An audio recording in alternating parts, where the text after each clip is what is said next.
আওয়ামী লীগ সরকারের সময়ে পাচার হওয়া ২৩৪ বিলিয়ন মার্কিন ডলার ফিরিয়ে আনার কাজ শুরু করেছে সরকার বলে সংসদে জানিয়েছেন প্রধানমন্ত্রী তারেক রহমান। ত্রয়োদশ জাতীয় সংসদের প্রথম অধিবেশনে প্রশ্নোত্তরে অন্তর্বর্তী সরকারের ১.৫ বছরে দেশের দারিদ্র্যের হার বেড়েছে বলেও সংসদকে জানান তিনি। আদিত্য মামুনের রিপোর্ট।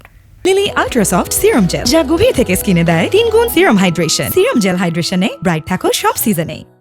হাতে কবে নাগাদ পৌঁছতে পারে? ত্রয়োদশ জাতীয় সংসদের প্রথম অধিবেশনের দিনের কার্যসূচির প্রথমেই প্রশ্নোত্তর পর্বে কথা বলেন সংসদ নেতা ও প্রধানমন্ত্রী তারেক রহমান। মাননীয় প্রধানমন্ত্রী, ফ্যামিলি ও কৃষক কার্ড, কৃষি ঋণ মওকুফ, কর্মসংস্থান, ই হেলথ কার্ড, বৃক্ষরোপণ ও খাল খনন সহ সরকারের ১৮০ দিন ও ৫ বছরের পরিকল্পনা তুলে ধরেন প্রধানমন্ত্রী। ইশতেহার বাস্তবায়নের মাধ্যমে জনগণের উন্নয়ন ও দেশের অর্থনীতিকে স্থিতিশীল করার কথা বলেন প্রধানমন্ত্রী। বিভিন্ন রাজনৈতিক দল বিভিন্ন রকম কমিটমেন্ট করেছিল নির্বাচনের আগে, কেউ কেউ বিভিন্ন রকম টিকিটও বিলি করেছিল।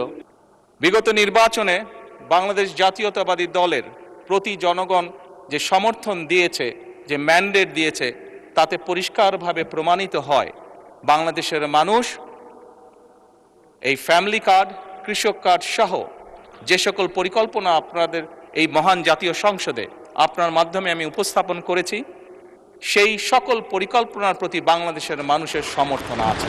আগামী ৩ বছরের মধ্যেই সেই সব প্রকল্প বাস্তবায়ন সম্পন্ন করার আশাবাদ জানান তিনি। শতকরা ৭০ থেকে ৮০% মানুষ যে সকল প্রোডাক্ট কনজিউম করে সেগুলো লোকাল ইন্ডাস্ট্রি প্রোডাক্ট কনজিউম করে।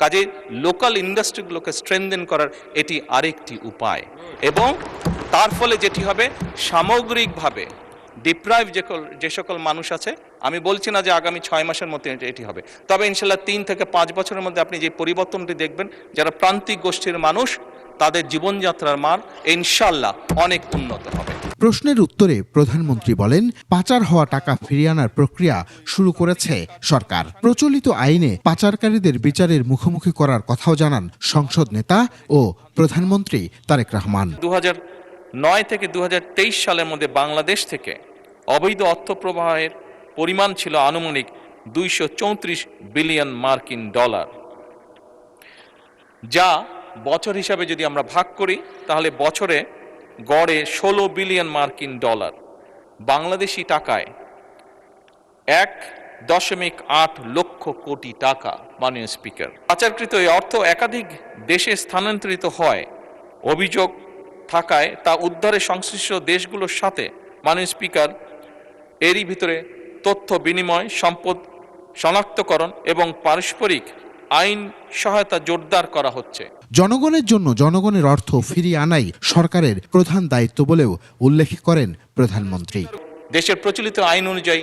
আদিত্য মামুন, ২১ টেলিভিশন, ঢাকা।